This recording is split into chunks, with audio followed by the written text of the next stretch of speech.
าย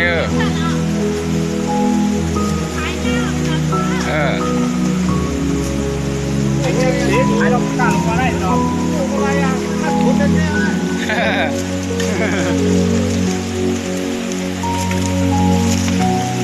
ดี๋ยวต้องเดี๋ยวให้ตั้งลงมาได้แล้วตั้งไงเอาเดี๋ยวได้เดี๋ยวหรอยายมันจะทำได้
ไว้สิเฮาเฮ็ดผายเหยานะปกติมาเวทด้วยน้ำหน้าเฮาค่ะ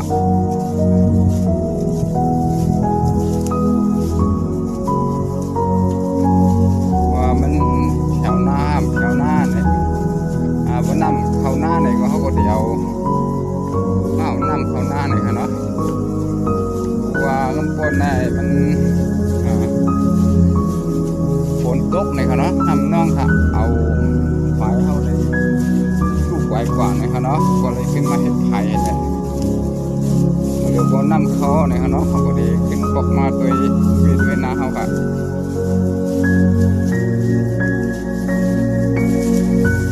เดี๋ยวพอตึกมา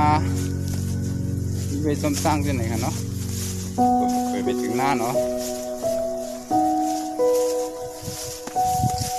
เข้าในตึกหลุนน้ำน่ะไหนเอาไหนคะเนาะว่าหญ้าพองมันตึกมันค่ะนี่ค่ะน้ำพองค่ะเนาะก็ไหลมาอยู่ค่ะ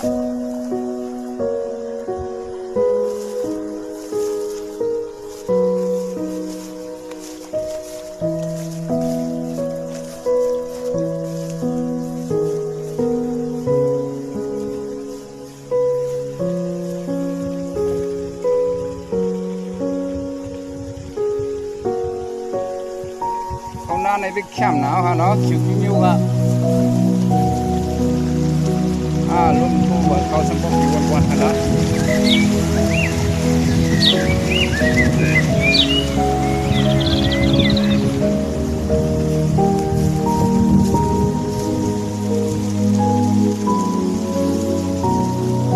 ในหน้าก็ตีหกนิดนึงนะครับว่าได้ปัดไว้เจ้าเลยค่ะเนาะก็เยอะมันขึ้นหุ่นออกมา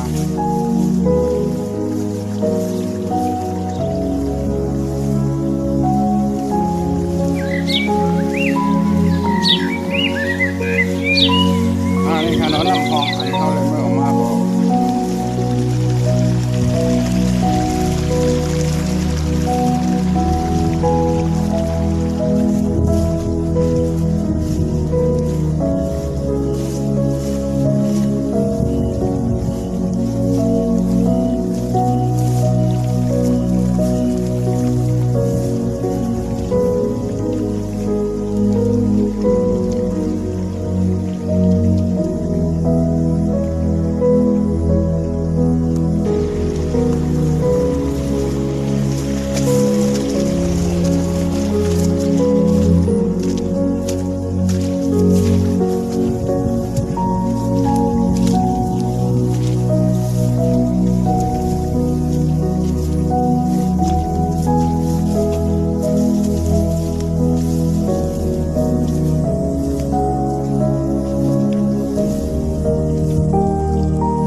อนำก็มีจอดกุลอกค่ะเนาะ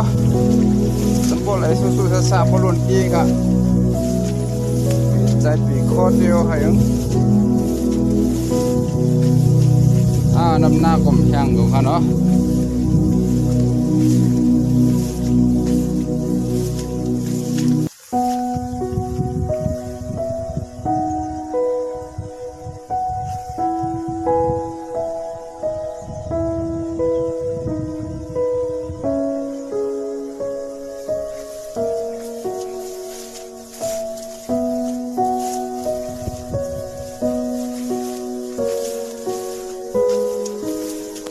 มันไอ้ก็เฮ็ดผายตั้งวันไหนค่ะนะ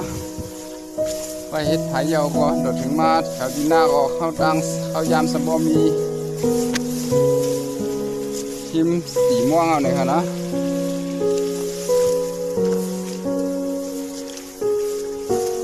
ก็กำมาก็เข้ามาแอบไปน้ำหน้าก็ดิบบอกมือเนาะค่ะมันสงค่ะต้องขึ้นใหม่ค่ะเนาะสงค่ะสงค่ะ